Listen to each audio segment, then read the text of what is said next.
Into this video, pag-usapan naman po natin isa sa mga document ng Barangay Budget Preparation. Ito po ay resolution approving Barangay Development Project and Annual Investment Program.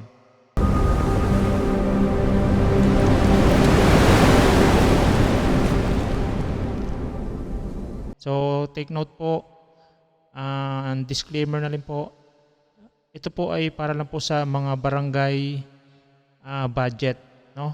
Then, kung ano man po yung mga ginagamit naming details dito, mga nabanggit dito is example lang po ito. Wala po ito kinalaman sa kahit ano man pong barangay.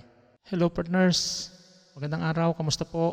So, ito po yung ating first page ng ating resolution. So, ilagay lang po kung anong province, municipality, anong barangay. So, excerpt from the minutes of the joint meeting of the Barangay Development Council in the Sangguniang Barangay o Barangay. So, anong barangay po kayo? Then, held at the Barangay Hall on kung anong petsa po nagkaroon ng session. Then, dito po ilalagay kung sino po yung mga present. No? So, ang present po dito ay ang BDC or Barangay Development Council and ang ating Sangguniang Barangay.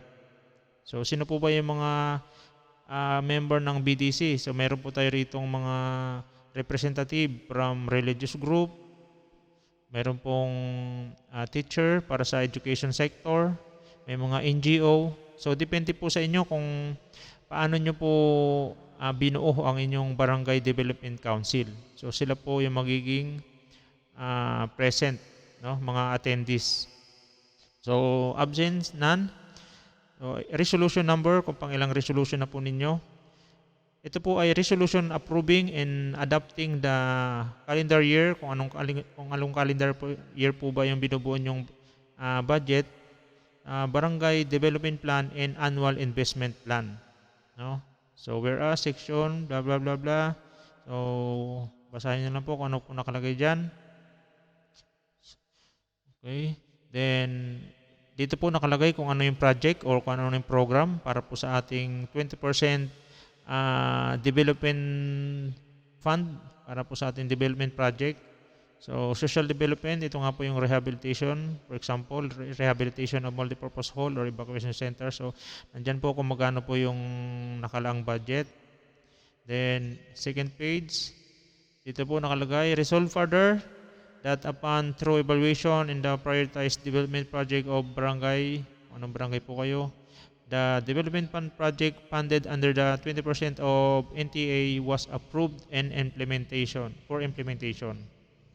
Resolved finally to furnish copy the resolution that the BM Regional Office, blah blah blah. So lahat po yan ay bibigyan ng copy. No? So usually meron tayo ditong 7 copies. Each document meron pong 7 copies. Then approve. I hereby certified the correctness of the foregoing resolution. So barangay secretary ang nakalagay po dyan.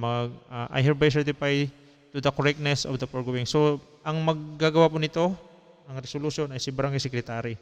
Then attested by the punong barangay. Okay? So, yun po.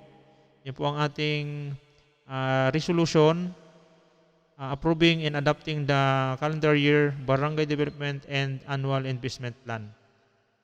So, partner, thank you very much and God bless.